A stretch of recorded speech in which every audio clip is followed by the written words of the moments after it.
Hello tout le monde, je suis contente de vous retrouver aujourd'hui pour une nouvelle histoire qui m'est arrivée dans le passé. On appelle ça un story time? C'est une vidéo un petit peu difficile à faire et en fait je l'ai en tête depuis des mois.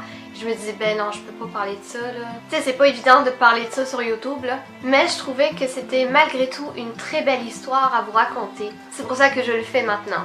Donc comme vous le savez peut-être, j'ai grandi en Bretagne et je pense que tout a commencé à partir du moment où on a appris à l'école les affaires qui se sont passées pendant la guerre. Les camps de concentration, tout ça, tu vois où je veux en venir? Je pense qu'à ce moment-là de ma vie, j'étais beaucoup trop sensible et immature pour être capable de voir ça à l'école. En fait, ma mère m'a toujours protégée des images difficiles. Je me souviens, mettons, elle surveillait un peu ce que je regardais à la télé, tout ça, parce que elle savait que j'étais hyper sensible et que j'étais capable d'avoir de grosses réactions et d'être touchée plus particulièrement. J'ai même fait une crise d'épilepsie étant petite parce qu'elle m'a dit une phrase qui semblait banales, qui ont eu un gros impact sur moi.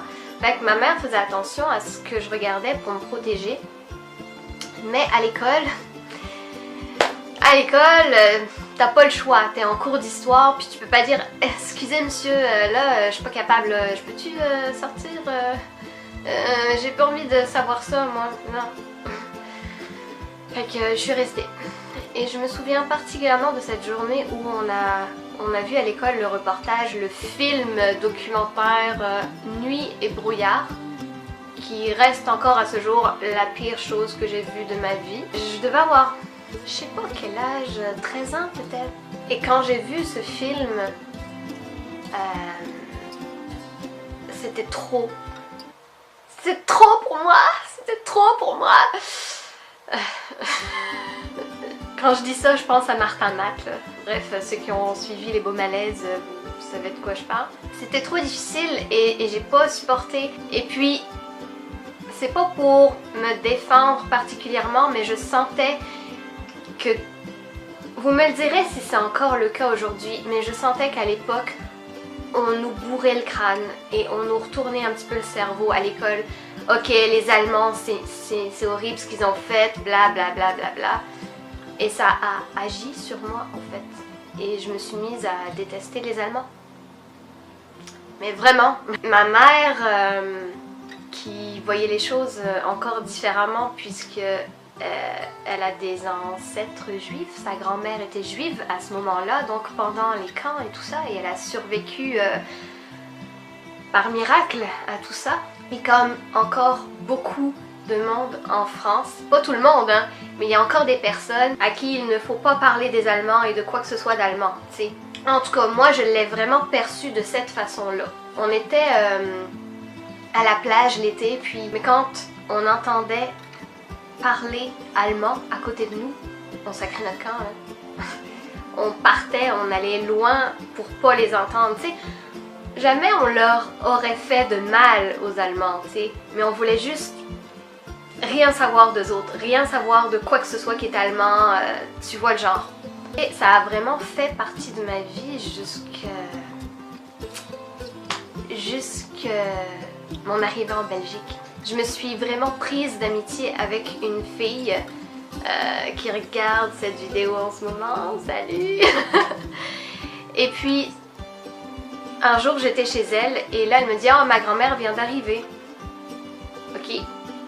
Ma grand-mère, tout bonnement, tu sais, naturellement, elle me dit « Ma grand-mère est allemande, fait que tu vas avoir de la misère à la comprendre, surtout avec l'accent belge, borin qui est très prononcé, tu sais. » Elle mélange un peu le borin puis l'allemand, puis j'étais comme... Je n'ai rien dit. Parce que qu'est-ce que tu veux que je dise? Je savais quelque part, et on le sait tous, qu'on est en tort quand on pense ce genre de choses, quand on a des a priori sur les gens. Tu sais, on s'en vante pas. J'ai rien dit, garde. Je me souviens qu'à ce moment-là, je me suis dit, bah, je vais descendre, puis je vais juste lui dire bonjour, puis ça va s'arrêter là. C'est ça que je pensais. Sauf que ce qui est arrivé, c'était totalement différent. Je suis descendue, puis je l'ai vu. Je l'ai vu, je l'ai rencontré, je lui ai dit bonjour, je lui ai parlé. Et il s'est passé quelque chose que jamais de ma vie j'aurais pu penser ça. Mais je l'ai aimé dans la seconde où mes yeux se sont posés sur elle. Tu sais, il y a des personnes que tu vas rencontrer et tu sais pas pourquoi tu les aimes tout de suite. Tu les connais pas, mais il y a quelque chose qui se passe, puis tu as un bon a priori sur elle tout de suite. Ben c'est ça qui est arrivé, et c'est arrivé très très fort. Parce que je voulais comprendre, je voulais la connaître. Et j'ai passé l'après-midi avec, à essayer de lui parler, de la comprendre, etc. Et j'ai tellement aimé cette femme que tu peux pas, ça se peut pas là. À partir du moment où je l'ai serrée dans mes bras,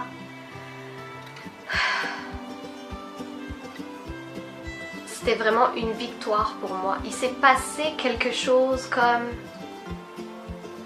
la paix.